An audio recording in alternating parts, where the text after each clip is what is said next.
Awalnya udah enaknya ngedekem aja di kamar, dikeloni sama mantan pacar, udah paling enak.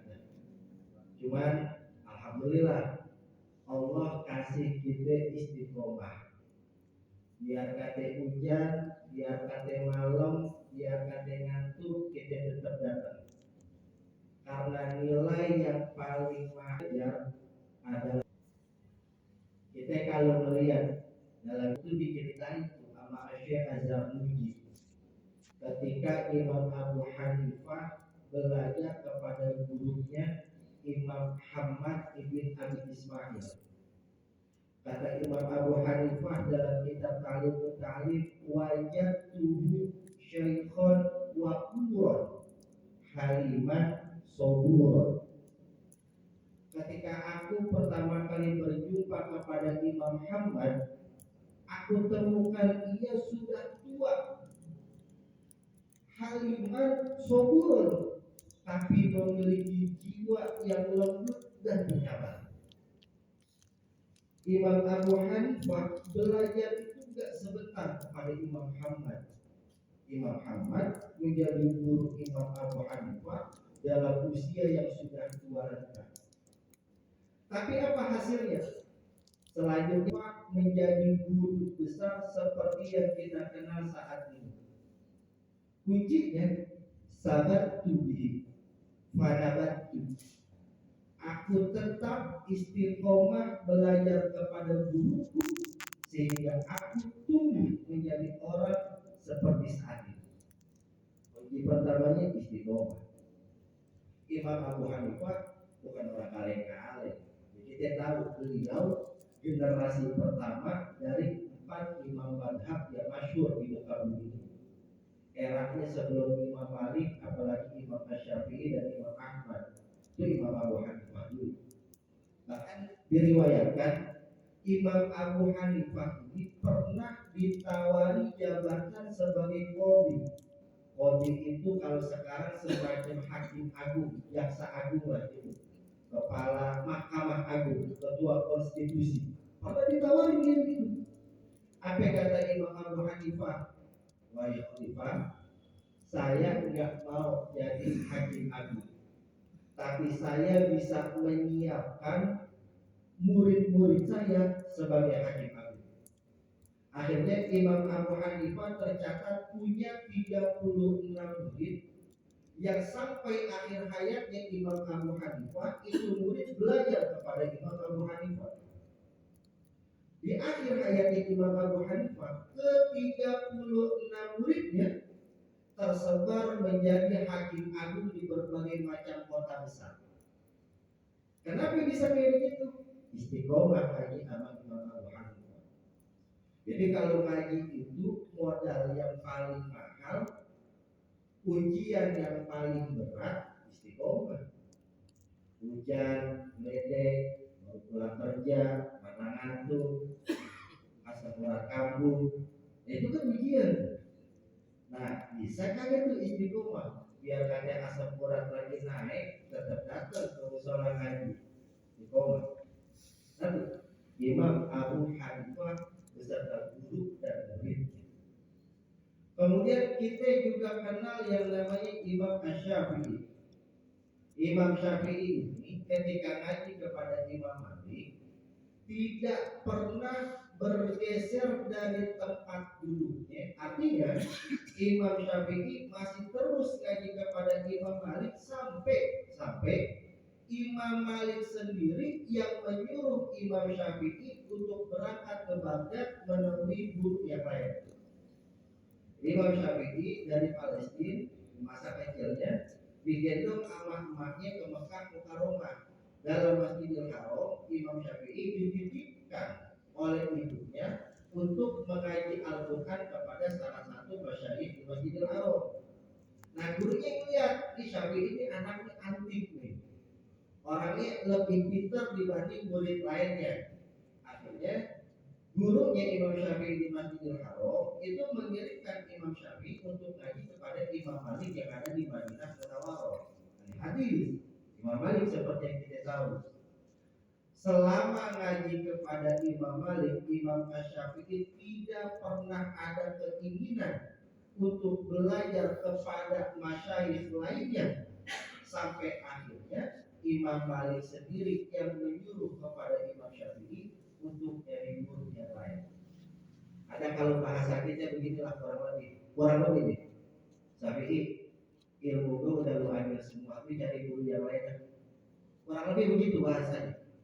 Nah, kenapa Imam Syafi'i sampai sekarang madhabnya diamalkan oleh ratusan juta orang di muka bumi, kitabnya dipelajari oleh jutaan orang di muka bumi, dan namanya tetap terkenang sampai detik ini karena keistiqomahannya belajar kepada beliau. Jadi ini hal yang luar biasa di istiqomah, nggak kaleng-kaleng. Makanya ada satu pepatah dikatakan, satu makalah, kun toliban istiqomah walatakun toliban karomah, fakinnal karomah tak bil istiqomah. Jadilah orang yang senantiasa menuntut diri untuk istiqomah, konsisten. Jangan jadi orang yang pengen punya keramat. Karena keramat, karomah, sakti itu datang karena istiqomah. Imam Syafi'i, Imam Abu Hanifah, kita nggak pernah dengar keramatnya jalan di atas air, nggak pernah. Kita nggak pernah dengar Imam Abu Hanifah bisa terbang, nggak pernah. Kita nggak pernah dengar Imam Malik bisa tembus dari pintu rumahnya tiba-tiba depan Ka'bah, nggak pernah. Kita nggak pernah dengar Imam Syafi'i bisa jalan dalam waktu yang cepat nembus ke langit, nggak pernah. Tapi kenapa namanya sampai sekarang terkenang? Keramatnya karena istiqomah. Jadi kekeramatannya itu lebih mengerikan dibandingkan orang yang kagak mempan dibaca. Keramatnya lebih mengerikan dibanding orang yang punya rawa ronteng. Lebih ngeri.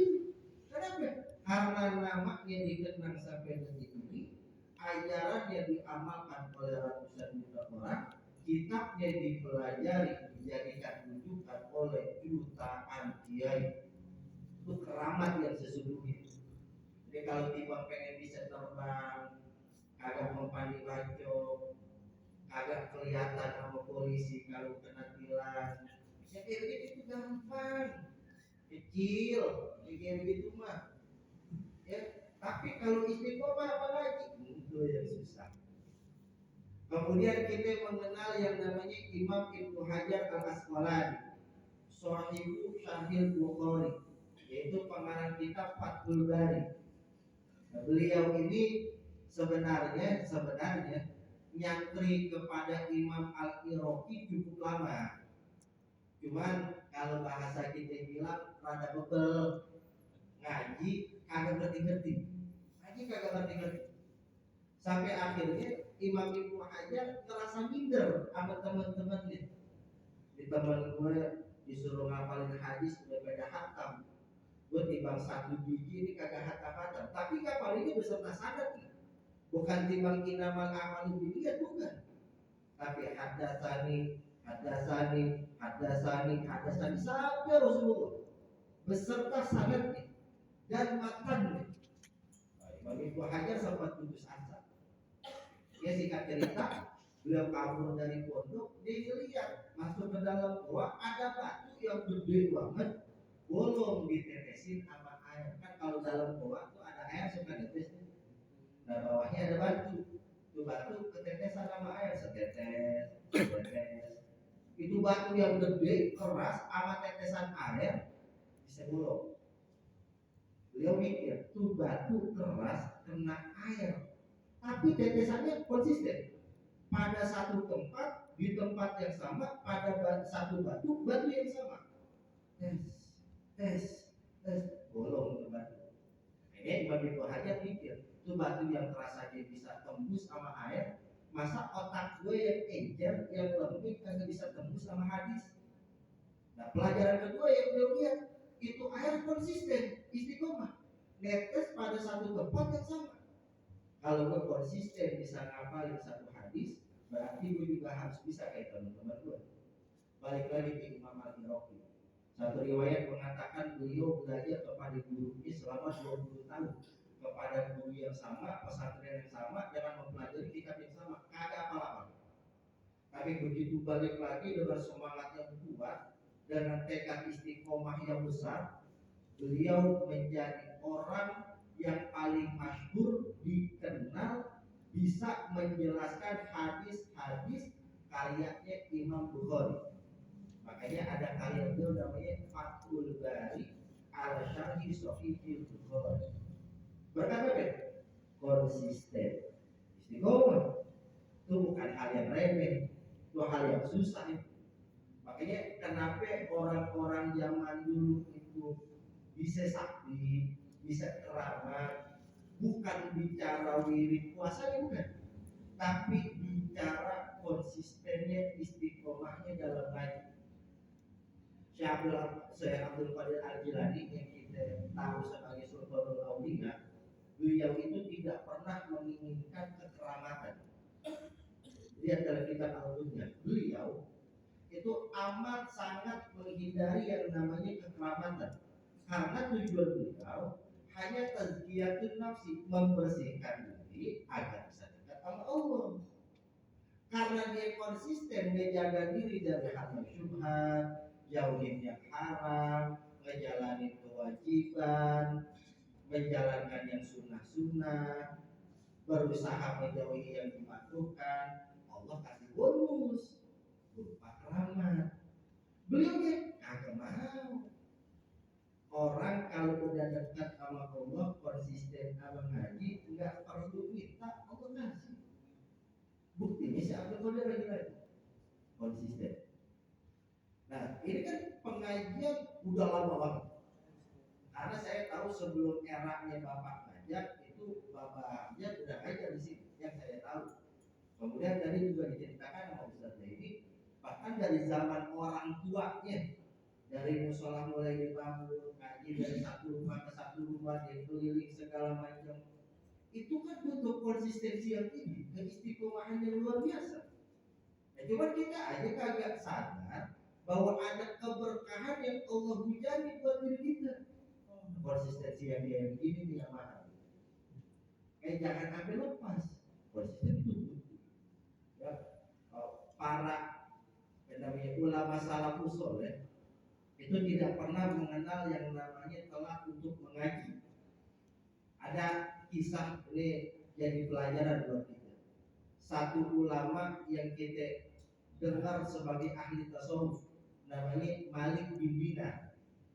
Malik bin Dinar ini era-eranya tabi'in atau tabi'in lah, pertengahan dia begitu. Malik bin Dinar ini anak pejabat. Karena dia anak pejabat, gaulnya sama anak khalifah, sama anak presiden lah kalau bahasa kita. Anak menteri main sama anak presiden, wajar. Masa mudanya biasa, namanya anak menteri, boya-boya, kemana-mana dikawal, pakai kuda paling mahal, pakaian paling mahal, kemana-mana juga kalau butuh apa-apaan terpenuhi. Biasa anak pejabat, gaul sama anak presiden, wajar. Satu waktu, karena dia ini anak menteri, Malik bin Dinar diangkat jadi polisi tanpa seleksi. Kalau zaman sekarang kan mereka pengen jadi polisi, seleksinya susah, daftarnya mahal dan segala macam. Nah, karena beliau anak pejabat, Malik bin Dinar otomatis jadi polisi. Belum jadi Kapolri, masih jadi polisi biasa.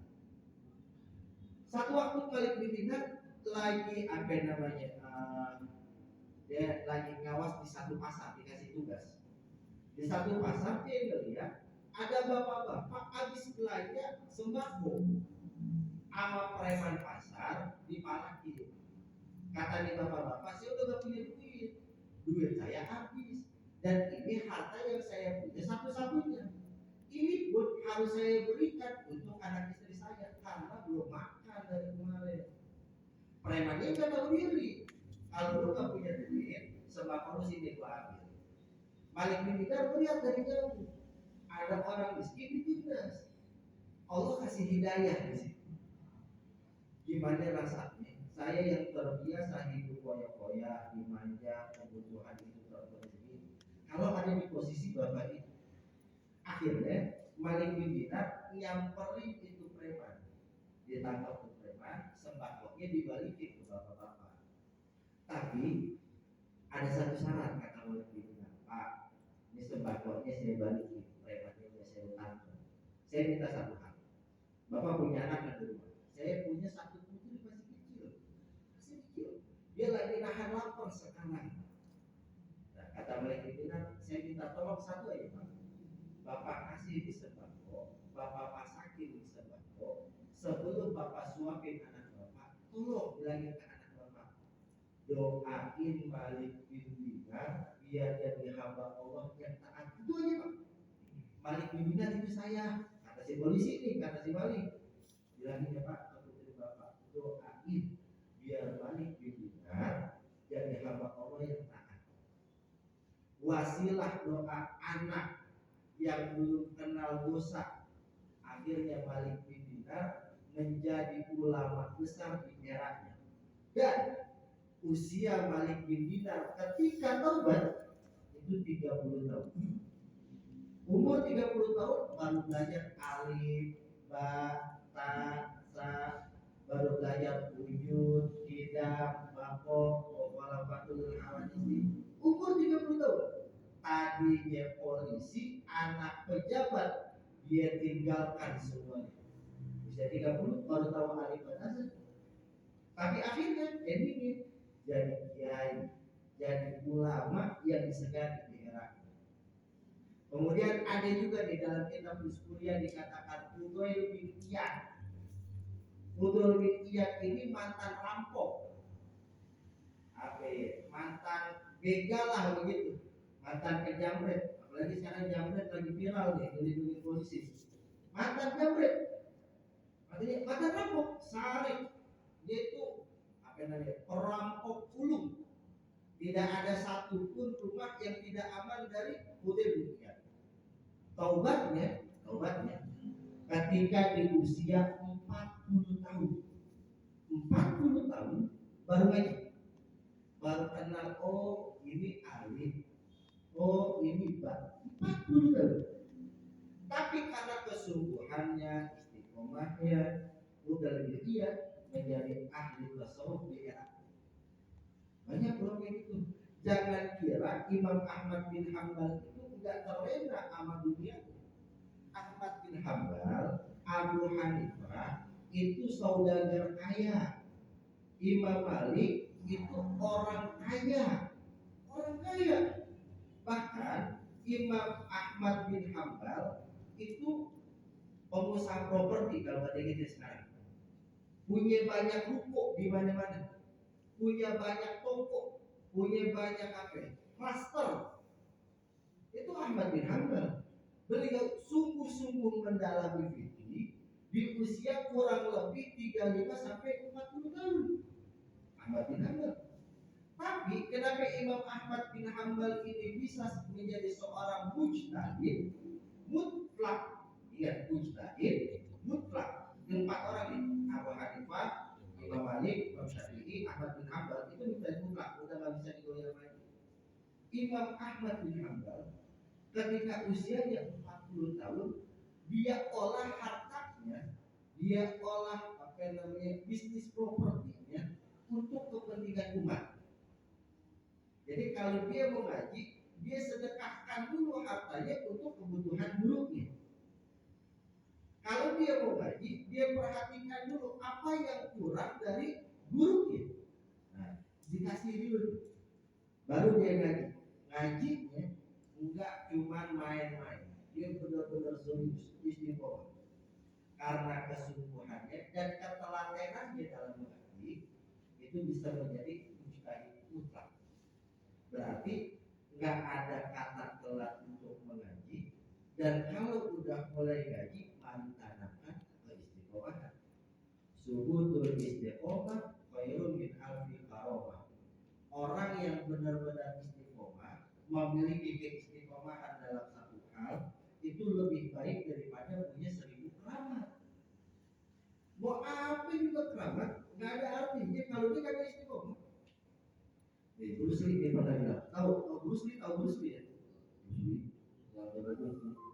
dia bilang begini, saya lebih takut sama orang yang punya satu jurus tapi dilatih 1000 kali. Punya satu jurus tapi latihannya 1000 kali, bukan pakai tangan kanan terus, tapi 1000 kali. Daripada ada orang punya 1000 jurus tapi cuma sekali latihannya. Ada yang pakai jurus ular, jurus harimau, jurus apa aja, 1000 jurus, tapi belajarnya cuma sekali. Kata Bruce Lee, nggak ada prakteknya. Tapi Bruce Lee lebih takut sama orang yang punya satu jurus, latihannya 1000 kali. Nah, istiqomah begitu.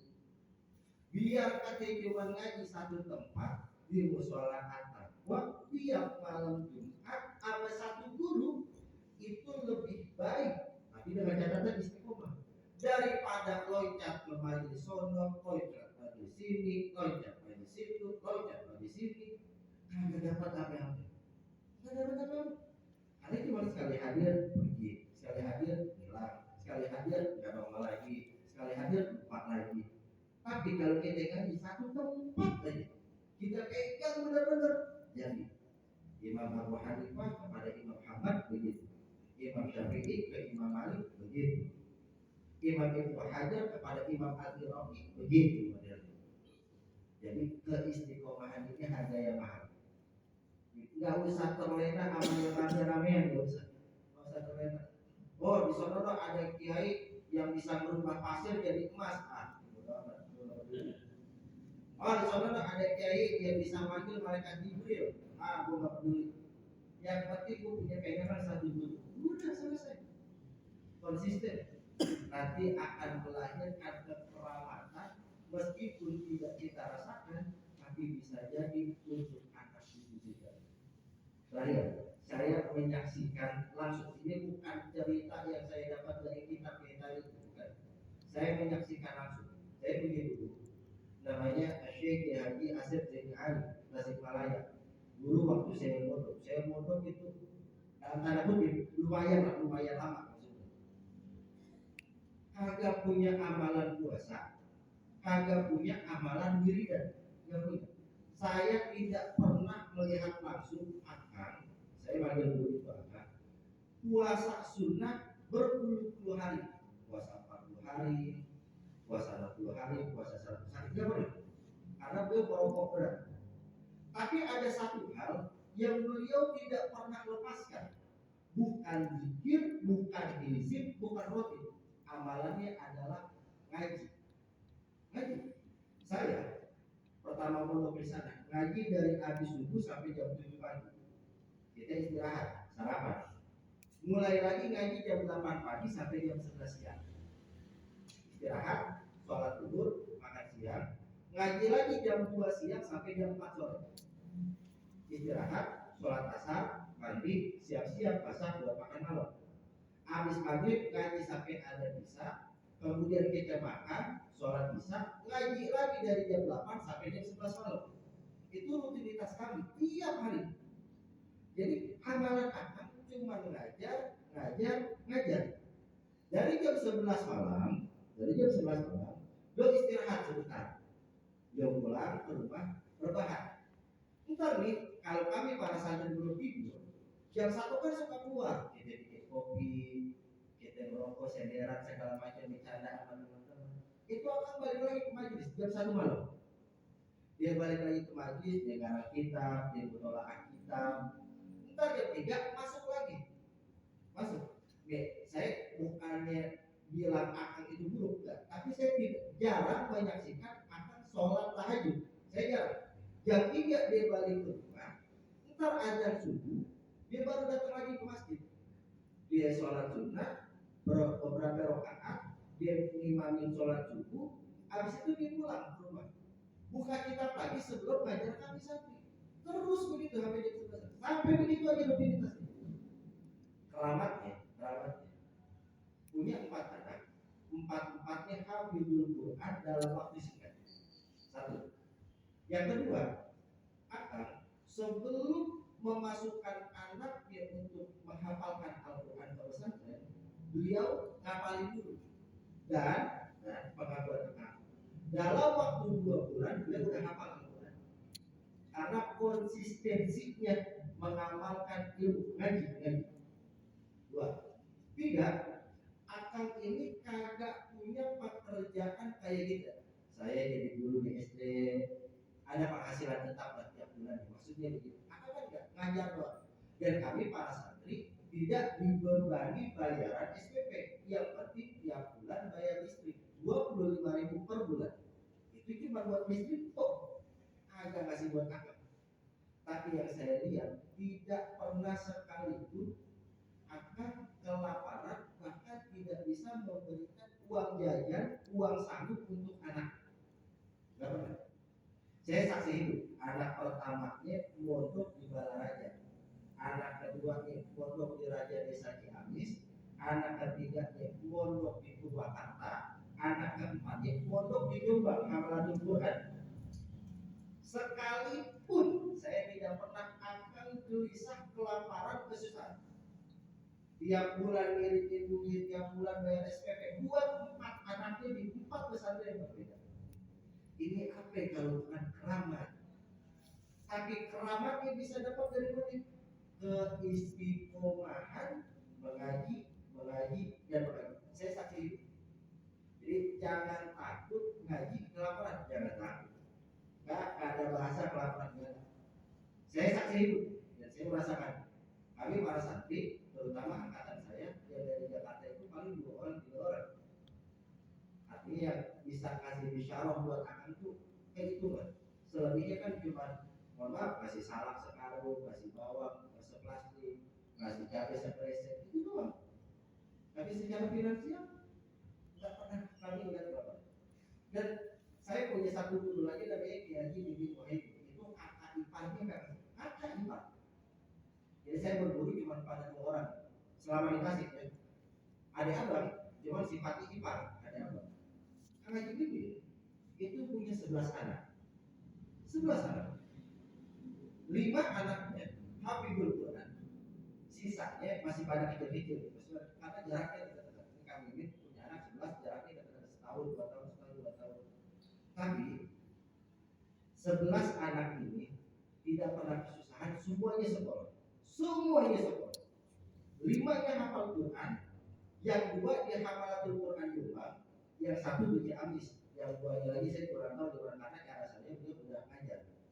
Nah, ini saking istiqomahnya ngaji ini, kami para santri itu kalau libur hari Jumat, libur lagi hari Jumat kan, kalau di sini sekolah liburnya hari Minggu, kami hari Jumat.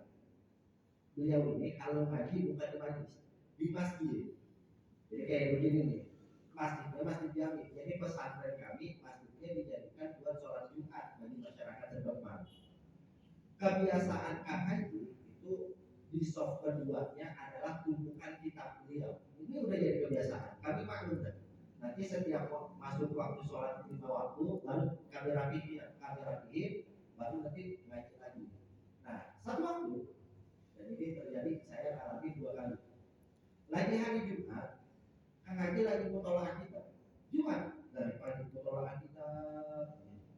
Nah, kami para santri udah melihat ini jam 11 warga udah pada datang ke masjid, sekarang udah sudah makin ramai. Cuman karena kami ini adalah muridnya, nggak berani buat ingetin, kan? Udah mau Jumatan, kitabnya mau dilatih. Kami nggak berani. Akhirnya jam setengah 12 lewat, Kang Haji pulang. Nanya ke teteh ke bini. Kalau bahasa kita begitu, mah orang ngapain sih? Baru jam segini udah rame banget datang ke masjid. Biasanya juga kalau azan rame. Kata teteh, ini hari Jumat. Orang-orang udah pada siap-siap mau sholat Jumat. Jadi tadi nggak ada yang berani buat ingetin. Kenapa bisa lupa? Bukan karena pikun, karena saking nikmatnya ngaji. Kenapa maksudnya? Saking nikmatnya ngaji, dia lupa hari, dia lupa waktu, dan dia nggak sadar kalau di sekitarnya udah ramai banyak orang. Ini kan tingkat konsistensi, tingkat istiqomah yang sulit kita tandingi. Kita berasa lapar dikit, awalnya udah Kita ngantuk dikit, hawanya udah pengen selonjoran gitu kita hujan dikit baru gerimis, ya hujan, kayaknya libur dan gaji, gitu modelannya. Tapi kalau orang yang udah dapat keistiqomahan dalam hatinya, istiqomah nih, mau dalam keadaan apapun dia akan tetap jalani kebiasaan. Nah, ngaji kalau udah jadi kebiasaan, itu udah enak banget ya. Enak. Sama halnya seperti kita biasa ngopi, sama halnya kayak kita biasa nongkrong, Kalau seharian belum ngopi, awalnya pala puyeng, ada yang kurang. Kenapa? Karena udah jadi kebiasaan. Kalau seharian nih kagak ngobrol sama teman, ini ada yang kurang, karena udah jadi kebiasaan. Kalau tiap minggu udah jadi kebiasaan ngaji, kemudian kagak hadir di malam Jumat, ini ada yang kurang. Nah, itu istiqomah namanya. Udah terasa kehilangan apa yang biasa kita lakukan, itu istiqomah. Minimal banget ini konsisten. Makanya dalam Al-Quran Allah itu berfirman dan biasa kita jadikan doa. Rabbana la tuzigh qulubana, ya Allah, jangan kosongkan, jangan lenyapkan, jangan hilangkan hati kami. Ba'da'id hadaitana, setelah Engkau berikan hidayah kepada kami. Gitu. Rabbana la tuzigh qulubana ba'da'id hadaitana wa hab lana dan karuniakanlah kepada kami rahmat ya Allah. Innaka antal wahhab, karena sesungguhnya Engkau adalah Maha Pemberi. Nah, itu doa penting dulu biar istiqomah. Jangan sampai dicabut. Ada doa Allahumma sabbitna bil iman wa sabbitna bil Islam yang paling bagus, tapi qalbi ala dini. Nah, itu salah satu usaha kita biar konsisten dalam melaksanakan ketaatan dan kebaikan. Saya jujur ngelihat jamaah malam Jumat ini harus mengadili 4 jempol yang saya punya. Kenapa? Karena usianya rata-rata di atas 40 tahun. Saya kan ngaji di beberapa majelis itu sama anak-anak muda. Sama anak muda tuh rada unik. Kalau misalkan ada kerjaan, kalau begini, kalau lagi nggak ada kerjaan, begitulah namanya anak muda ya. Ya kita ngerti lah. Tapi kalau di usia segitu masih konsisten, meskipun bikin itu ngapain semua ya, abang ini disuruh dulu, diomelin dulu, dengan gaji dah, mungkin begitu bikin, tapi kan luar biasa. Dibanding anak muda yang sebenarnya punya fisik lebih kuat, bisa memanage waktu lebih luas, tapi inkonsisten. Nah, di sini saya nggak bisa bilang anak muda, mantan anak muda di sini bisa istiqomah luar biasa. Apalagi lintas generasi dari zamannya Ustadznya ini masih muda sampai sekarang itu luar biasa. Jadi mudah-mudahan Allah senantiasa menetapkan keistiqomahan dalam hati kita, dalam ketaatan dan kebaikan. Apapun itu rintangannya Allah mudahkan, dan apapun hajatnya Allah kabulkan. Ini jawaban dari bahasa ini takut hujan ini udah nungguin. Ini saya udah nungguin. Kurang lebihnya mohon maaf. Wassalamualaikum warahmatullahi wabarakatuh.